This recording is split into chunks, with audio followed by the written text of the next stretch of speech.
The Gresford Memorial Match is a special day at home for Wrexham. Mark Griffiths reiterates the working-class nature of Wrexham and its history as a mining town.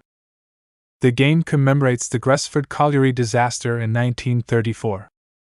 In the silence of commemoration of lives lost before the memorial match, Wayne Jones explains that many who lost their lives that day had switched shifts in order to see a Wrexham game.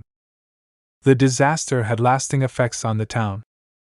Alan Jones and his wife Margaret, chairs of the Gresford Colliery Disaster Memorial, explain the history to local school kids. Historical footage and witness accounts accompany the narration.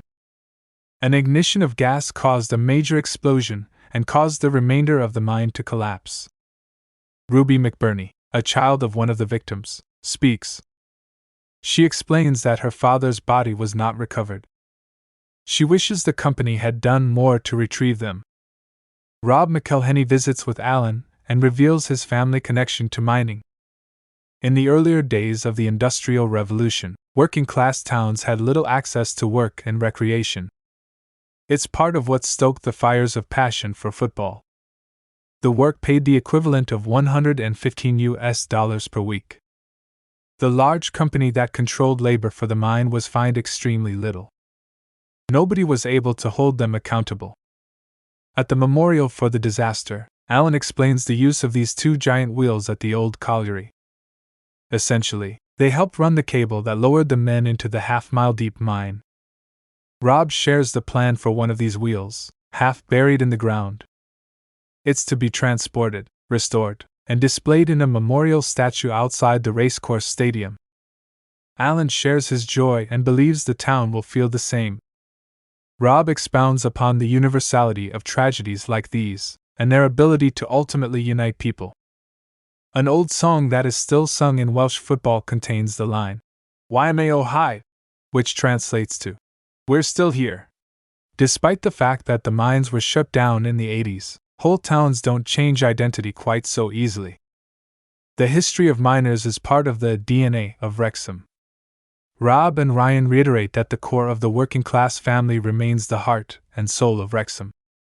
They see it as their duty to honor that in everything they do as owners of the football club. The episode ends with a montage of goals, old photos, and people all over Wrexham singing a gorgeous rendition of the aforementioned song in Welsh. The episode review in a nutshell: this episode is fairly strong in the retelling of a major event in Wrexham's history. It's an important event not only to the community but to the conceit of the show itself. It's so important, in fact, that it feels late in the game for this episode. It makes telling this part of the story feel a little tacked on, arguably even a little disingenuous. At the end of the day, though, it's clear that this show isn't about pandering. Gresford leans heavily on stock footage to recount the history of the tragedy. It leans hard into the documentary side of this show, with the Ken Burns effect running rampant early. The old film footage itself is well kept, perhaps even well restored. The interview footage from the subsequent decades lends an engaging medium to a time-obscured disaster. It's an uncomfortable reminder of the way tragedies have a way of becoming part of the places they happen. It's nice that this show helped tell their story. Not the best touch having the connection between low-paying, blue-collar work and love for sports explained in a formal interview setting feels off-putting. This is especially true considering the suggested negligence of the disaster from the ultra-rich. Rob himself contrasts the issue of defogging the camera lens in their car to the burdensome life of a miner in the 1930s. They wouldn't have to worry about defogging a lens to shoot their bullshit Hollywood documentary. While he's being facetious, it's good to know he likely felt the need to jump ahead of a negative takeaway. It helps to know that the Wrexham community has been very accepting of Rob in particular. There's a brilliant editing decision in this episode.